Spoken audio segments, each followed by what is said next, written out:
Meanwhile, Vice President Mike Pence in Georgia today campaigning with Senators David Perdue and Kelly Loeffler. The Republicans are pushing hard to keep Georgia's 2 Senate seats with the 2 runoffs now less than 7 weeks away. Georgia will loom large in the future of this Senate. Make no mistake about it. I know Georgia's up to the task. I know Georgia is going to hold the line.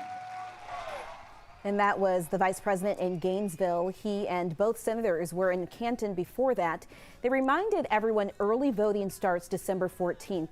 And on his way out of town, Vice President Pence fell victim to Atlanta traffic the rest of us are all too familiar with.